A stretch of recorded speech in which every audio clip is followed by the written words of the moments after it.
And now it's time to check out Wonderfest.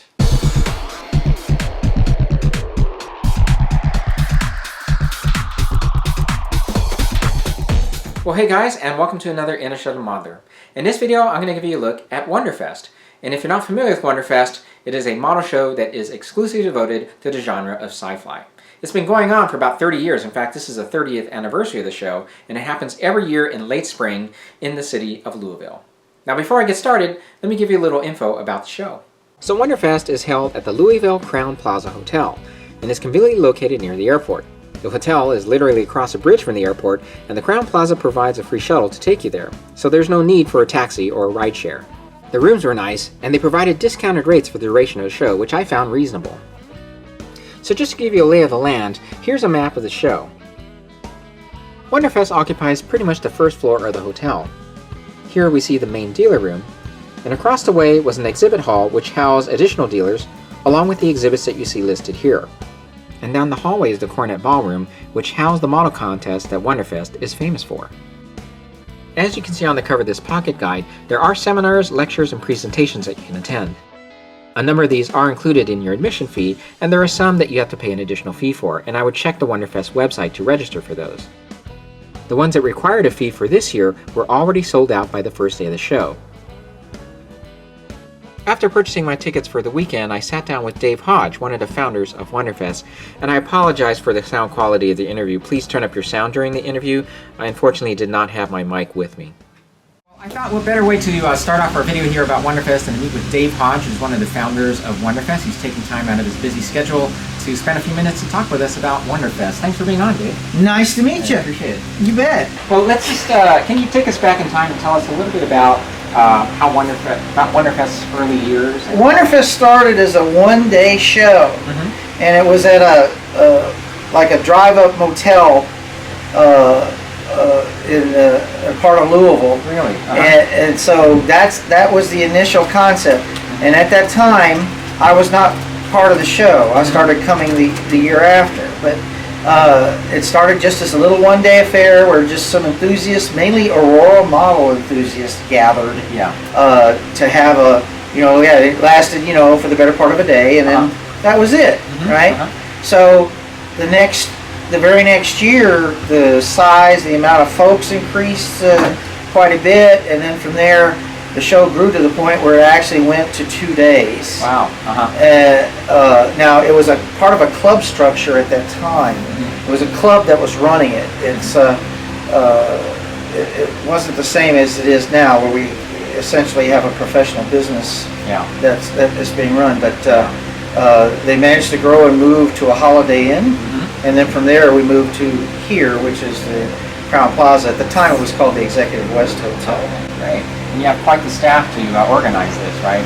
Well, I'm really fortunate, and I have some of the best, most professional people doing the job here. It's pretty amazing how lucky, in a way, that we got the folks that we have. Yeah, that's great. And do you? So once the show is over, are you just already starting to plan for the next year? Yeah, the show's not even over, and I'm planning for next year. Yeah. Oh yeah. Great. It's a full year job. Yeah, and obviously a lot of people attended the show, and you mentioned it started off small. Was there a particular year that it really kind of went gangbusters, or slow? I think when it was already doing pretty well, but I think when we transitioned from the club to the present organization, and we were able to grow it pretty substantially at that point. So that's been, 15, 20 years ago. Yeah. So how many people tend to attend the show at this point? Usually we have around 2,000 or so every year. This year it looks like we're doing pretty good. We may exceed that. So. All right, great. Well, I was just at the model contest. Amazing work that is displayed there. Can you tell us a little bit about how the contest is judged? Well, it's called the open system of judging. There's not a 1, 2, 3 finish. Each model is judged on its own merits. So there can be a lot of winners. Actually, it's not just the top 3. Because when you get to this level of competition, and you've seen it out there, amazing. It's stunning. It's really hard to say, well, this is number 1 of everything. Right. And how many models do you typically get? Well, I understand that we've set a new record this year. Really? Well over 800. Wow, that's amazing. Mm-hmm. Would you say that one thing you try to do is make a connection with the younger audience at a show like this? Absolutely. It's funny you should ask that, because we just had our first revised make and take seminar where the kids we're letting them paint now. It used to be they just assemble models, but we got stuff that they can paint and everything, and it was slap full. Right. We want to get them started early, and getting them the joy of being able to actually build something and paint it on their own rather than just going to the store and buying it. Right. That's great. Do you still build models yourself? Yes, I do. I'm actually now I'm not allowed to compete in my own contest. Right. But I've actually built, I still build actively, I still enter local contests, and I've won actually several awards over the years. And is there a TV show, movie, anything that's influenced you the most that you would pick out? Oh gosh, there's a lot of well, my favorite movie is Jaws. Oh, Jaws. So I have quite a model shark collection. Oh, gee. That's great. That's great. Well, hey, thanks for being on. I just wanted to briefly meet with you and just give us a little fill in a little bit about Wonderfest with us here, and It's nice to meet you. Thank you. You bet. So now it's after 8 a.m. on Saturday. Good, Good. How are you? That's great. Hey, how are you? Pretty good. Good to meet you. Nice to meet you.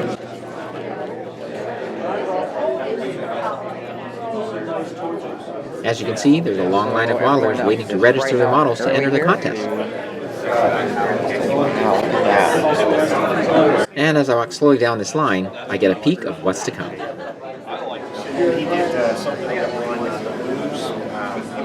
Okay, so I'm standing in front of the vendor room now, and as you can see, the sign says it opens at 10 a.m. However, you have the opportunity to get in a little earlier by buying an early bird ticket for $20. So tickets to Wonderfest are purchased at the door. They were available as early as Friday evening from 5 to 8 p.m., and $45 gave you a 2-day pass. For additional $20, that got you an early bird wristband. And this allowed you entrance to the vendor room 2 hours prior to those without the pass. Alright, so as you can see, people here are here bright and early to get started with looking around and seeing what's available. As I'm looking around these booths, you can see there's quite a bit of merchandise, so let's go ahead and check it out. A little later. That's fine. I will be here all day today and all day tomorrow. So I was told by other attendees that if you are looking for a particular piece of merchandise, the early bird pass is worth it. As you can see, the room is not as crowded as it could be. Again, this gives you a 2-hour advantage over everyone else.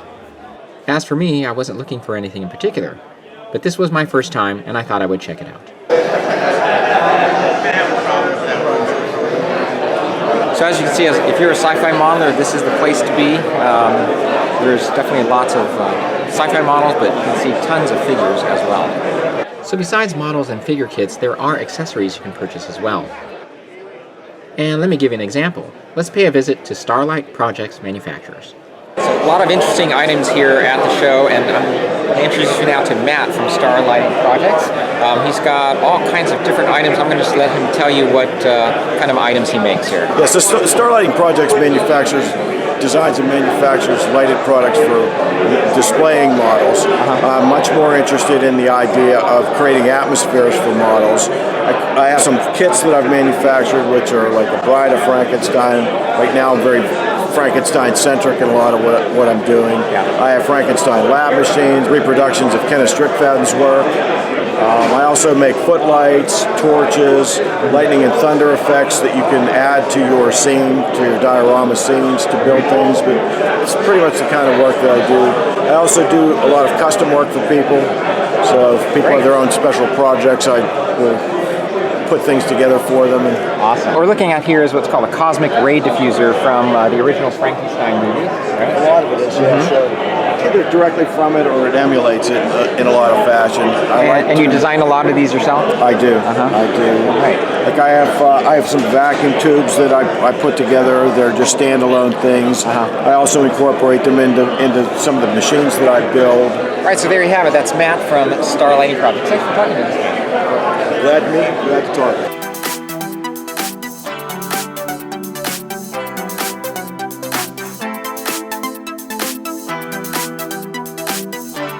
So you see lots of different vendors, and there's some that you even recognize, like cultman.com.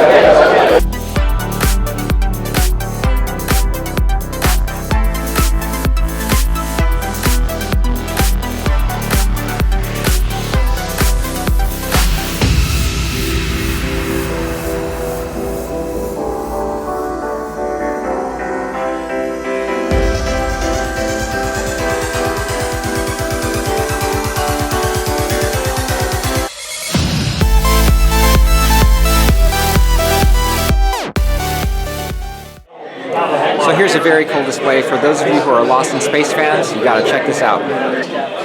So this side of the room was devoted to the TV series Lost in Space. Included here are these beautiful replicas of the Jupiter 2's control panels. And as you can see, the detailing is incredible. I wouldn't doubt that these are even better looking than the ones that were originally used on the TV show.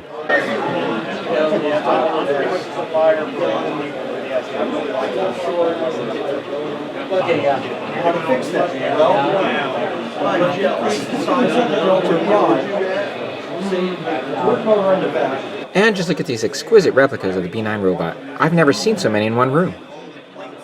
So what we have here is a full B9, a full-scale B9 robot, and this was all custom built. The body is made of a fiberglass material, and the sound is made from a car stereo. And we've got neon tubes inside here that create the lighting that you see as he talks.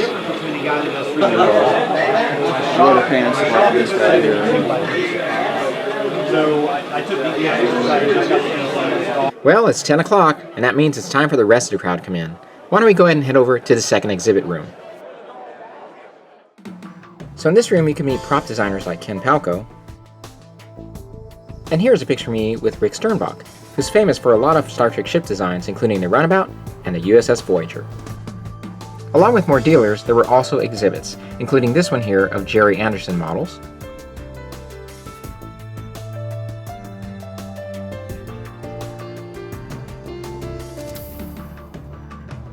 Here we see some replicas of various Star Trek shuttlecraft.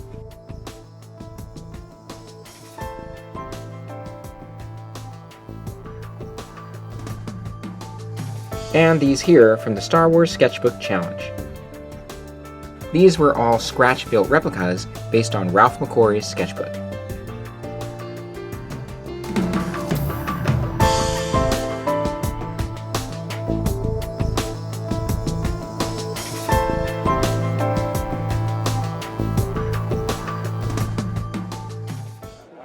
Well, it's now time to show you video of the model contest. Now bear in mind there are over 820 entries here, a record for Wonderfest, and it would take a lot of time to stop at each one with the video camera.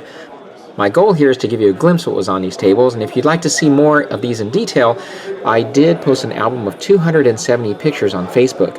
If you follow me, Augie Gonzalez, or Interstellar Modeler, you'll gain access to those pictures. So let's go ahead and get started.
Now, after both the showroom and the model contest close their doors for the day, many people like to go to these little gatherings, and these are put together by different Facebook groups or model groups, like this one here at Todd Morton's room.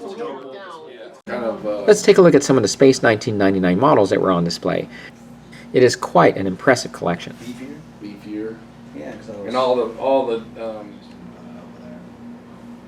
did you see the one down around 2 I did.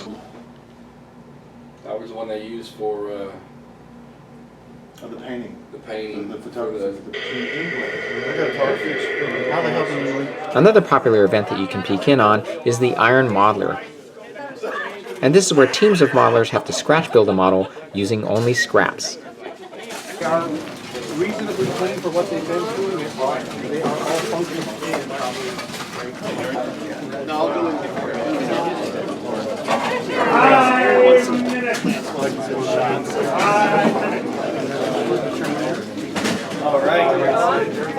Mark, as you're thinking of setting that up for people to do, Now, as you can see in the program here, there are many presentations and lectures that you can attend. I would recommend looking at Wonderfest's website prior to attending so you can plan out your day. I attended 2 lectures, one by Rick Sternbach, which I found very interesting, and another one by a gentleman named David West Reynolds, who is famous for finding all the shooting locations that were used for Tatooine in Star Wars. And Wonderfest finally concludes with the awards presentation, followed by a wrap party. Tickets to the wrap party were $9 this year and included a little entertainment and dinner. Well, I hope you enjoyed that. I had a great time at the show, as I said. As you can see, the creativity, the workmanship is just at a whole different level. It really is inspiring. It makes you want to come home and start building right away. So I think if you're, if you're a sci-fi modeler, you'd really enjoy this show. So make time to check it out. A couple other comments real quick. First of all, a big thank you to everyone that said hello. I really appreciate that you took the time to do that. It really was a pleasure to meet you guys in person, so thanks again, and hope to see you the next time.